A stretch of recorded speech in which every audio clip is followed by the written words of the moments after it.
आजकल चर्चा में दो टॉपिक्स बहुत ज्यादा चल रहे हैं। एक एसएससी सीजीएल 2025 का रिजल्ट और दूसरा धुरंधर। अब इन दोनों को अगर मैं मिला दूं तो मेरे सामने आज एक ऐसी शख्सियत है जो लिटरली सरकारी एग्जाम्स के धुरंधर साबित होकर निकले हैं। 2019 में 12वीं करने के बाद लगातार हर साल कोई ना कोई गवर्नमेंट एग्जाम दे रहे हैं और उनमें से मेजॉरिटी एग्जाम्स में सिलेक्शन पा चुके हैं। आप एसएससी की अगर बात करो तो एसएससी का लगभग हर एग्जाम जो होता है वो ये दे भी चुके हैं और लगभग हर किसी एग्जाम में उत्तीर्ण भी हो चुके हैं। तो ऐसी मजेदार पर्सनैलिटी के साथ आज मैं आपसे आपको मुलाकात करवाने वाला हूं, जिनका नाम है घनश्याम प्रजापति जी। इनकी रैंक जो है ऑल इंडिया रैंक 7 2025 वाले एसएससी सीजीएल में इनकी रैंक आई है। और एक डिबैकल के कारण जो जहां एग्जैक्टली इनको होना चाहिए था बहुत करीब पहुंच चुके थे, बट इस साल वो डिबैकल बहुत लोगों के साथ हुआ है। उसके बारे में भी चर्चा करेंगे, वीडियो को एंड तक जरूर देखना। लेकिन उस कारण से जेएसओ जो है इनको मिल गया है। तो बहुत बहुत मुबारक हो घनश्याम जी और बहुत बहुत स्वागत आपका हॉलीवुड प्लेटफॉर्म पे। थैंक आपसे यू सर। बातचीत करेंगे। जी नमस्कार, थैंक यू सो मच। अपना टाइम देने के लिए बहुत बहुत धन्यवाद। तो घनश्याम जी से अभी मेरी कुछ बातचीत हुई पहले, तो बहुत ही इंटरेस्टिंग इनकी जर्नी रही है। तो आइए शुरू करते हैं। घनश्याम जी, अब आप ही से सुनेंगे। आप अपने बारे में कुछ ब्रीफ में बताइए कि कैसे शुरुआत हुई और कैसे इस लाइन में आपका आना हुआ, कैसे गवर्नमेंट एग्जाम्स आपने देने शुरू किए। सबसे पहले तो मुझे बताइए आप कहाँ से हैं। सर, अमेठी अमेठी जिले से, अमेठी उत्तर प्रदेश। Lovely lovely. और इस लाइन में कैसे आपने मतलब गवर्नमेंट एग्जाम्स देना शुरू किया और उसका क्या जर्नी रहा, जरा एक बार उस पे विस्तार से मुझसे बात कीजिए। जैसा कि हमारा इंटर हुआ 2019 में, हम्म। उसके बाद में एक चमक रहती है एयरफोर्स, इंडियन नेवी या एनडीए की, क्योंकि जी हम उसके लिए बिल्कुल। एलिजिबल रहते हैं आई एग्री, इंटरमीडिएट आई के लिए। एग्री। हम्म। तो हम हमारा इंटर में अच्छा था, फिजिक्स केमिस्ट्री मैथ वगैरह, जो वही चीज पूछे जाते हैं उसमें। ठीक तो है। हमने उसमें तुरंत हमने पेपर दिया लगातार, एयरफोर्स का, एनडीए का। इसमें निकले भी पेपर, एयरफोर्स भी 2 बार हुआ और ओके। एनडीए भी निकला एक बार। हम्म। और हम्म। लेकिन उसमें क्या हुआ था कि एयरफोर्स में हमारा फाइनल सिलेक्शन होने के बावजूद अग्निवीर योजना की वजह से वैकेंसी रद्द हो गई। और वो आते अच्छा। आते हमारा 2022 आ गया। अच्छा। लॉकडाउन आया। हम्म। लॉकडाउन आया, उसमें उसमें भी समय चला गया। हम्म। और 2022 में उन्होंने क्या किया, रद्द कर दिया अच्छा। वैकेंसी। तो हम्म। फिर हम हमारे पास और क्या चारा था नहीं। फिर हमें एसएससी, हमारा ग्रेजुएशन कंप्लीट हो रहा था हमारी। फिर हम्म। हमने शुरू किया एसएससी में, 2000 अच्छा। वही 21 में हमने शुरू किया। और 2022 हमने सीजीएल का पहला अटेम्प्ट दिया। ओके। यानी आपका ग्रेजुएशन जो स्नातक है आपका 2022 तक हो चुका था। हाँ, हाँ। ओके। आपने किस फील्ड में ग्रेजुएशन किया है। ये हमने बीए किया है, जियोग्राफी। अच्छा। और तो एक बड़ी इंटरेस्टिंग सा सवाल मेरे दिमाग में आ रहा है। आपने मुझे बताया अभी कि इंटर में फिजिक्स केमिस्ट्री मैथ्स आपकी बहुत मजबूत थी, इतनी थी कि आपने एयरफोर्स और एनडीए का एग्जाम क्रैक किया है। वहां से जी, जी। बीए जो है करने का आपने सोचा, उसका कारण क्या यही है कि आपने ठान ली थी कि मुझे सरकारी नौकरी में आगे कुछ करना है तो बीए मेरे काम यस। आएगी, या फिर कोई और कारण यस। था। अच्छा, नहीं, यही ये था। गवर्नमेंट जॉब ही थी, ओह क्योंकि नाइस। अगर हम और चीजें करते तो उससे उसमें शायद टाइम नहीं मिल पाता हमें। तो हम्म। इसलिए हम्म। जो थोड़ा हमने बीए किया कि हम्म। साथ में हमने समय निकाल कर गवर्नमेंट एग्जाम की तैयारी भी करी। Very nice, lovely. उसके बाद फिर क्या हुआ? 2022 में आपने ग्रेजुएशन कर लिया, फिर सीजीएल पहली बार दिया आपने। हाँ, हाँ। ओके। 2022 में मेरा रिजल्ट था, जिसमें मुझे पोस्ट मिली है पीए से। तो अच्छा, उसमें फर्स्ट हमारा अटेम्प्ट में स्टार्टिंग। हो भी गया, सीजीएल हाँ, क्लियर भी हो गया। हाँ। First. Very nice, yes, lovely. Yes. Okay. उसके बाद मतलब फिर। फर्स्ट अटेम्प्ट में आपको सॉर्टिंग असिस्टेंट का, पोस्टल असिस्टेंट की जॉब मिल गई। Yes, yes. तो वो आपने ज्वाइन की थी कि नहीं की? नहीं, ज्वाइन नहीं किए थे। दरअसल क्या हुआ था उसमें, समय वो इतना हो गया कि हमारा 23 में फाइनल सिलेक्शन हो गया, तब तक उसकी ज्वाइनिंग नहीं अच्छा। हुई। अच्छा। 23 में फिर हाँ, से सिलेक्शन सीजीएल। हुआ सीजीएल में। हाँ, हाँ, हाँ, क्या हाँ। बात है। सीजीएल 2000 उसमें किस उसमें किस पोस्ट में मिला? उसमें मुझे मिला था टीए, सीबीआईसी डिपार्टमेंट में। अच्छा। और ओके। तो उसी समय, अभी तो दिल्ली में पोस्टेड हूँ, दिल्ली में। अच्छा, आप 2023 में जब उत्तीर्ण हुए थे तो जो हाँ, एक्साइज में जो आपको central board of indirect taxes में जो टीए की पोस्ट मिली टैक्स असिस्टेंट की, वो आपने ज्वाइन कर ली दिल्ली में। हाँ, हाँ। बहुत बढ़िया, तो वेरी नाइस। तब तक भी 2022 वाले का आया नहीं था ज्वाइन। ओह अच्छा अच्छा वो अच्छा। वो प्रोसेस ही इतना स्लो कर दिए थे, तो हाँ हाँ। फिर उस करे भी नहीं, ज्वाइन भी नहीं इस किया। बारे में तो हम सभी जानते हैं, उस टाइम पे बहुत परेशानियां हुई थी। हाँ, 2024 में फिर कुछ अलग हट के परेशानियां हुई। हाँ, इस बार हाँ, फिर हाँ। भी कंपैरेटिवली बेटर हुआ है मामला। फिर 23 के बाद क्या हुआ? फिर हमने सीजीएल 2024 दिया। उसमें अच्छा। नंबर तो ठीक थे, लेकिन क्या हुआ, एसएससी की मतलब उसने एसएससी ने बहुत बड़ी उसमें गलतियां की थी। 9-10 हम्म। क्वेश्चन को उन्होंने बोनस किया था, हम्म। नॉर्मलाइजेशन हम्म। पता नहीं कैसे किया था। उसमें हम्म। मतलब बहुत गलतियां हुई थी, और हम्म। हमारा सिलेक्शन नहीं हो पाया। हम्म। 334 नंबर बन रहे थे उसमें। उसके बावजूद भी कोई चांस नहीं, नहीं कुछ नहीं भी नहीं। नहीं नहीं। ओके। 2024 का दर्द मुझे लग रहा है यहाँ इंटरव्यू देखने वाले बहुत लोगों को है। मैं भी जानता हूँ उस जी समय क्या क्या चला था।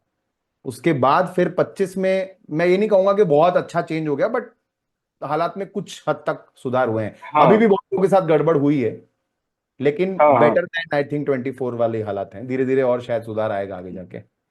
तो हाँ। 25 में फिर फाइनली आपने सीजीएल फिर से दिया, और इस बार जो है रैंक Yes. 7, मतलब बहुत बड़ी बात है। एक तरफ आप जैसे, चलो जॉब मिलना ही अपने आप में बड़ी बात है, but sorting assistant, postal assistant, TA से लेकर के अब सीधा रैंक 7, और रैंक 7 में Yes. जेएसओ आपने जो है प्राप्त किया है। तो इसमें हाँ। जेएसओ ही आपने सोचा था कि मुझे इसी में आगे बढ़ना है, या फिर इसमें भी कुछ जो मैंने बताया था डिबैकल शुरुआत में बच्चों को, तो कुछ हुआ है इसमें भी जिस कारण से जेएसओ आपने ऑप्ट किया है? नहीं, हाँ, दरअसल क्या था कि मेरे इतने नंबर थे इस बार, जिसमें मतलब मुझे मिल जाता 4600 ग्रेड पे की वैकेंसी, 4600 इंस्ट्रक्टर वगैरह की पोस्ट मिल जाती। हम्म। लेकिन कंप्यूटर के नंबर कम होने की वजह से मैं सीपीटी पोस्ट नहीं क्लियर पाया। हम्म। हम्म। तो इस वजह से मुझे इसमें जेएसओ का मैंने स्टेटिक्स ही पढ़ा था। हम्म। तो इसमें नंबर स्टेटिक्स में बढ़िया थे हमारे, मतलब 200 वेरी में से नाइस। 141 नंबर थे। लवली। तो मैंने फिर यही सोचा कि चलो ठीक है, इसमें रैंक बन जाएगी, और कहीं होम स्टेट पोस्टिंग वगैरह ले लेंगे, सही रहेगा। चलो, तो ये तो बहुत अच्छी बात है। तो मतलब कहीं ना कहीं किसी तरीके से बेनिफिट हो गया कंप्यूटर में गड़बड़ होने के बावजूद। और ये कंप्यूटर यस ने इस बार बहुत खून के आंसू रुलाया है बहुत ही स्टूडेंट्स को। यस। तो बावजूद इसके अगर आप सेफली निकल पाए तो I think as a plan B ये आप लोगों को भी सोचना चाहिए कि अगर कंप्यूटर बेस्ड पोस्ट आपका एम है, तो इस बार कंप्यूटर गेम चेंजर साबित हुआ है। और पिछले कुछ सालों में अगर आप देखोगे, सिर्फ कंप्यूटर डिसाइडिंग फैक्टर नहीं बन पाता है, सिर्फ जीके नहीं बन पाता है, सिर्फ रीजनिंग नहीं, सिर्फ कॉन्ट नहीं, सिर्फ इंग्लिश नहीं। ये हर साल कुछ ना कुछ चेंज होता है। किसी साल जीके बहुत इंपॉर्टेंट हो यस जाती है, किसी साल क्वांट बहुत अच्छी उभर के आती है, किसी साल इंग्लिश डिसाइसिव बन जाता है, इस साल कंप्यूटर बन गया है। तो कहने का मतलब अब आपकी स्ट्रैटेजी मेरे ख्याल से ओवरऑल प्रिपरेशन को लेके होनी चाहिए। आपको अब 4 सब्जेक्ट नहीं, डे 1 से 5 सब्जेक्ट समझ के तैयारी करनी चाहिए, ऐसा मुझे लगता है यस। पर्सनली। कि भाई कंप्यूटर की तैयारी अब टायर 2 शुरू होने से जरा सा पहले मत करो, डे 1 से शुरुआत कर दो, टायर 1 से ही शुरू हो जाओ यस कंप्यूटर पढ़ना। तभी कुछ मेरे ख्याल से पॉसिबिलिटी है कि आप आराम से। आई थिंक ऑल्सो स्टूडेंट्स का एक माइंडसेट है कि क्वालिफाइंग शब्द सुन के थोड़ा सा ढीले पड़ जाते हैं कि ये तो क्वालिफाइंग है, यस। निकाल लेंगे। सेम चीज टाइपिंग में होती है, डीईएसटी जब होता है उसमें भी बहुत लोग लास्ट मोमेंट पे गड़बड़ा जाते हैं और बाहर हो जाते हैं। तो टायर 2 क्लियर करना आई थिंक अब गारंटी नहीं रह गया है, आपको आगे भी जो है जी इक्वल इंपॉर्टेंस है कंप्यूटर्स का और टाइपिंग का भी। बट बहुत बहुत अच्छा लगा घनश्याम जी ये जान के कि 2019 से आप लगातार निरंतर प्रयास भी कर रहे हैं, सफल भी हो रहे हैं, आपकी मेहनत रंग भी ला रही है। तो आई थिंक उसका भी एक फर्क पड़ता है कि कॉन्फिडेंस काफी हाई रहता है। वरना स्टूडेंट अक्सर बहुत, जो एक बार नहीं होता है, 2 बार नहीं होता है, 3 बार नहीं होता है, तो बहुत ढल जाता है, गिर जाता है। तो कंसिस्टेंसी मेंटेन रखना मेरे ख्याल से बहुत आवश्यक है। और 1-2 बार अगर आपने क्रैक कर लिया, तो फिर तो मुझे ख्याल से कोड मिल जाता है आपको कि अब तो मुझे समझ आ गया कि कैसे आगे बढ़ना है।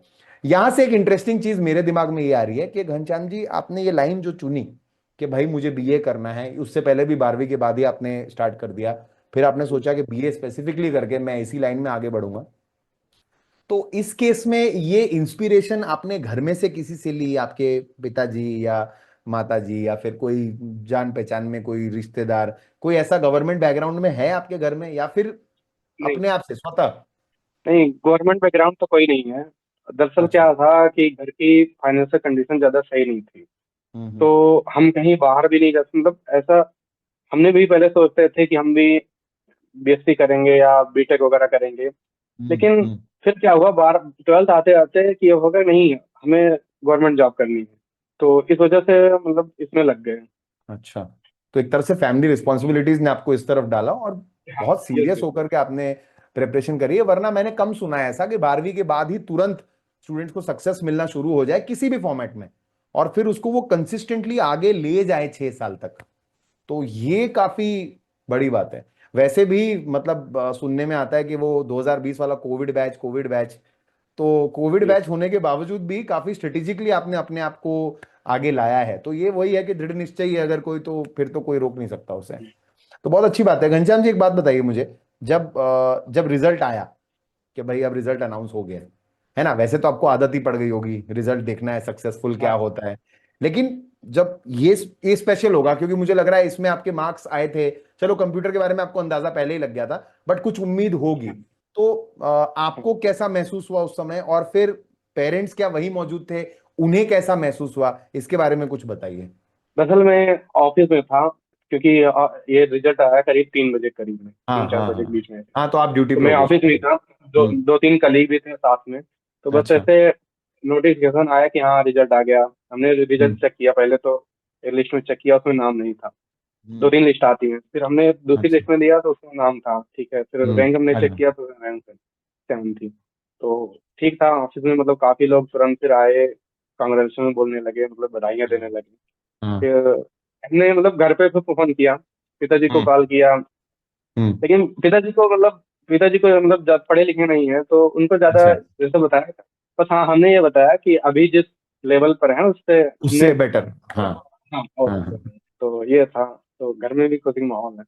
पर वो फोन मिलाते हुए जो खुशी हो रही होगी आपको कि हाँ ये कैसे, मैं मतलब मैं तो बयान नहीं कर सकता, मुझे लग रहा है कि, पर मैं फील जरूर कर हाँ सकता हूँ कि आप क्या सोच रहे होगे उस समय, कितना अच्छा आपको लगा होगा। अच्छा घनश्याम जी एक बात बताइए, आपने बोला शुरू से आप जैसे गवर्नमेंट सर्विस में कहीं ना कहीं, जैसे अब आप टीए हो, 2 साल से आप टीए का काम कर रहे हो, 3 साल से, तो एक गवर्नमेंट डिपार्टमेंट में अगर कोई पोस्टेड है और वो इस उम्मीद से जाता है कि भाई अभी मैं ये ले लेता हूं, जैसे टीए, कई लोग ऑडिटर टीए इसीलिए ही सोचते लेते हैं कि एक तो होम पोस्टिंग कहीं मिल जाती है उनको, हाँ। दूसरा वो सोचते हैं कि साथ साथ में तैयारी करेंगे और अगली बार इंप्रूव कर लेंगे। तो क्या डिपार्टमेंट इसमें सपोर्ट करता है, या फिर आपको बहुत ज्यादा काम और पढ़ाई साथ में बैलेंस करनी पड़ती है? क्या सपोर्टिव होता है डिपार्टमेंट कि हाँ चलो छुट्टी ले लो, तुमको पढ़ाई करना है? कोई सीनियर होता है ऐसा जो बोलता है हाँ हाँ पढ़ो, तुम निकाल लो, तुम निकाल सकते हो, तो ऐसा मिलता है सपोर्ट, या फिर वही बात है कि भाई नहीं, तुमको नौकरी करनी है तो ठीक से करो, नहीं तो कोई फायदा नहीं है? क्या इस पे कुछ अगर आप बता सकें तो।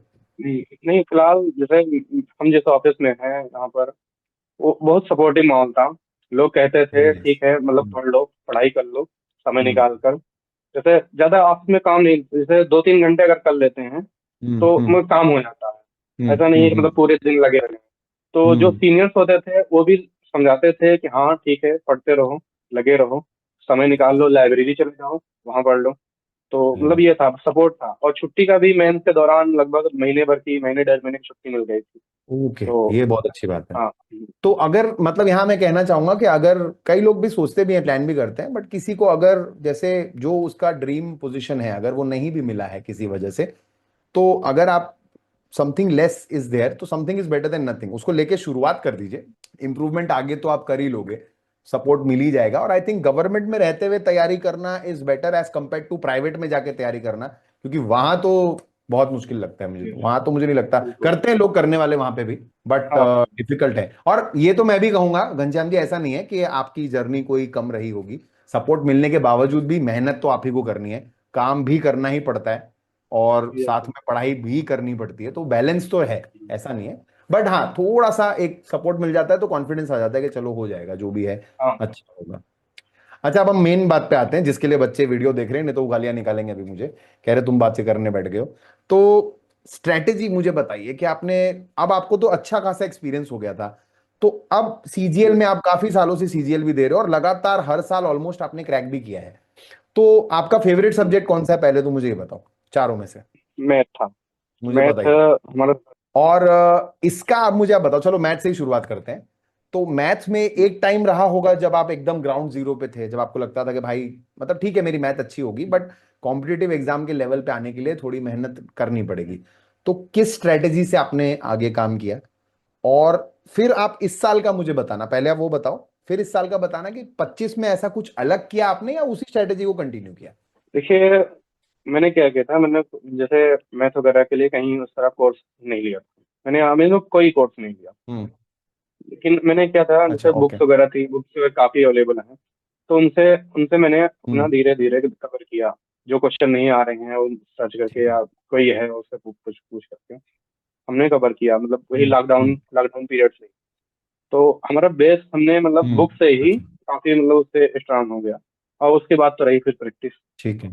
प्रैक्टिस अब फिर अब हम्म, तो प्रैक्टिस करना रहता है, तो इस वजह से। अच्छा, तो मतलब कि बुक से ही आपने सारी बेसिक्स क्लियर हाँ किए, बुक्स में ही जो कंटेंट होता है, जो कॉन्सेप्ट्स लिखे होते हैं, हाँ। उसी से आपने समझा, वहीं से कुछ ट्रिक्स विक्स हम्म। भी सीखे होंगे, उनको अप्लाई करके हाँ आपने जो है अपना मैथ्स हाँ पहले कॉम्पिटिटिव लेवल पे लाया, हाँ। और फिर साल दर साल आई थिंक उसी कॉन्सेप्ट को लेते हुए आपने साल दर साल प्रैक्टिस लाइक, करते करते उसको इम्प्रूव किया।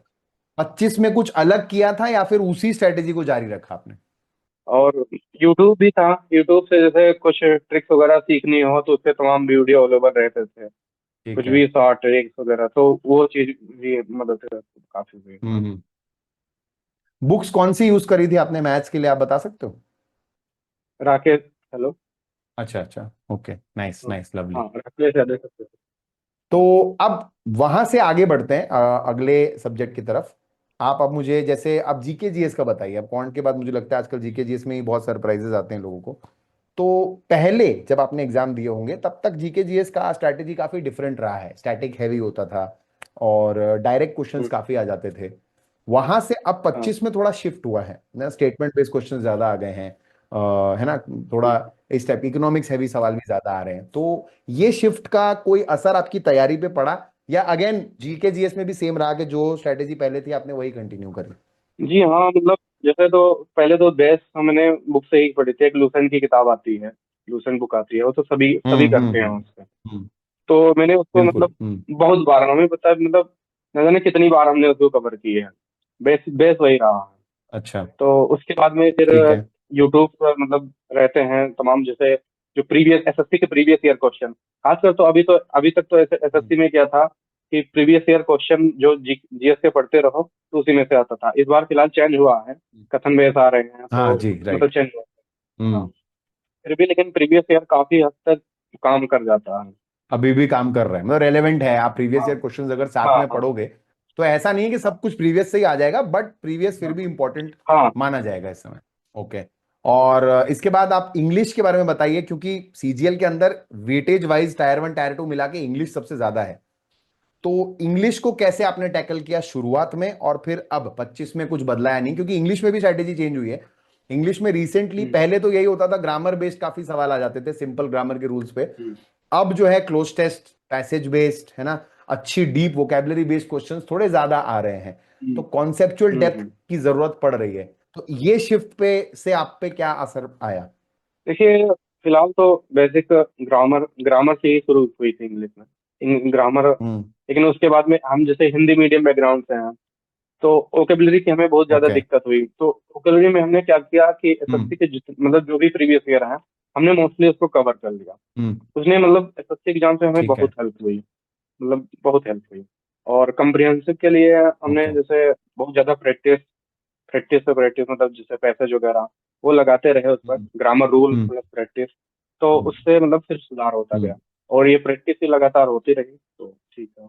तो हिंदी मीडियम बैकग्राउंड से होने के बावजूद भी ऐसा नहीं है कि इंग्लिश किसी को रोक रहा है, हाँ ये बहुत कॉमन एक लोगों को गलतफहमी है। हाँ। तो घनश्याम जी ने हिंदी मीडियम बैकग्राउंड से होने के बावजूद भी इंग्लिश को इस कदर सही बना लिया है कि उनका सिलेक्शन आप देख रहे हो, एक बार नहीं है, मतलब हिस्ट्री अपने आप के लिए बात कर रही है, एक बार नहीं हुआ है, बार बार एग्जाम्स में सिलेक्शन हुआ है।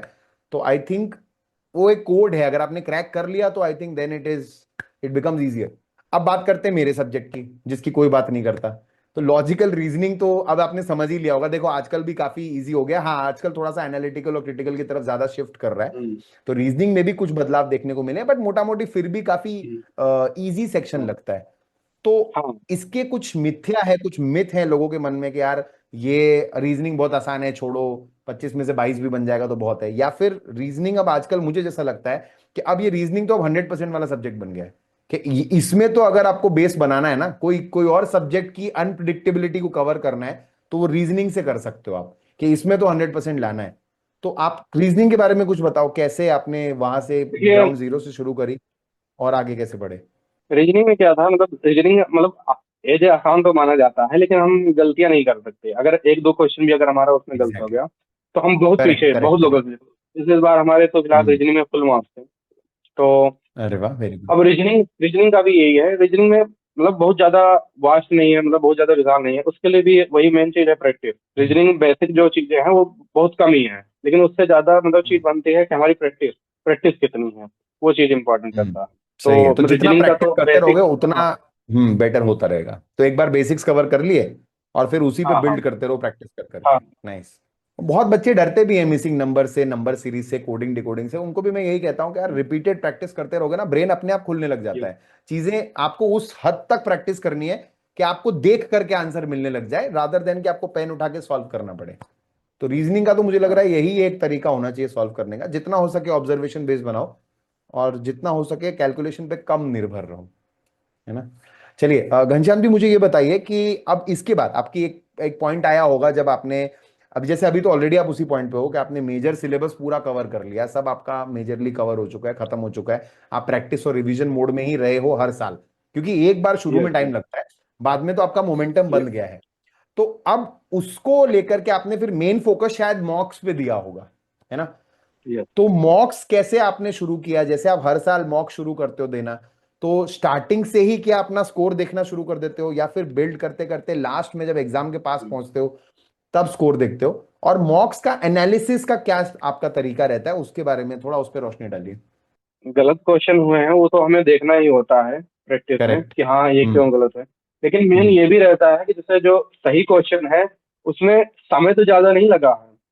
क्या खास बात बात है। यह है हम्म। क्योंकि अगर वो समय कैसे कम होगा, कोई ट्रिक्स हम्म। है कि मतलब नहीं है, मतलब आखिरकार मुझे ज्यादा समय लग रहा है, लोगों को और क्यों कम है, इसको कम राइट कैसे करते, राइट ये चीज राइट। है। और गलत क्वेश्चन का हम्म। भी ये कोशिश रहती है कि अगली बार ये क्वेश्चन गलत ना हो, इस टाइप हम्म। का गलत ना हो, ये चीज है। हम्म।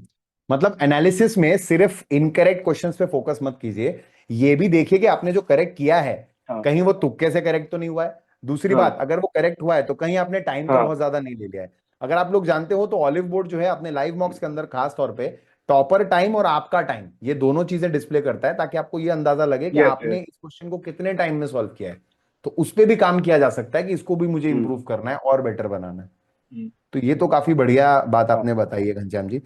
आपने मुझे बातचीत में यह भी बताया था, मैं दर्शकों को बता देता हूं कि घनश्याम जी ने ये तो हमें बोल दिया कि इनसे पहले कोई गवर्नमेंट बैकग्राउंड में नहीं रहा है और इन्होंने किसी से डायरेक्ट इंस्पिरेशन नहीं लिए, बस परिवार के माली हालात की वजह से इन्होंने गवर्नमेंट की तरफ जाने का सोचा। बट घनश्याम जी को इंस्पिरेशन लेते हुए शायद इन्हीं की जनरेशन में इनके भाई बंधु जो हैं और भाई हैं इनके, वो भी अलग अलग जगहों पे गवर्नमेंट सर्विसेज में अब लग चुके हैं, राइट। एक कहीं यूपी पुलिस कांस्टेबल हैं, जी एक कहीं टीचिंग, गवर्नमेंट टीचिंग के अंदर है। तो ये बहुत अच्छी बात है घनश्याम जी कि आप खुद तो जैसे आप आगे आए, साथ में आप और लोगों को इंस्पायर करके आगे ला रहे हो, और अपने घर परिवार के अलावा आज इस इंटरव्यू के माध्यम से आपने और लाखों स्टूडेंट्स को इंस्पायर किया है कि ये जर्नी कंसिस्टेंट अगर आप रखो तो सक्सेस, सफलता जरूर मिल सकती है, जरूर मिलती है।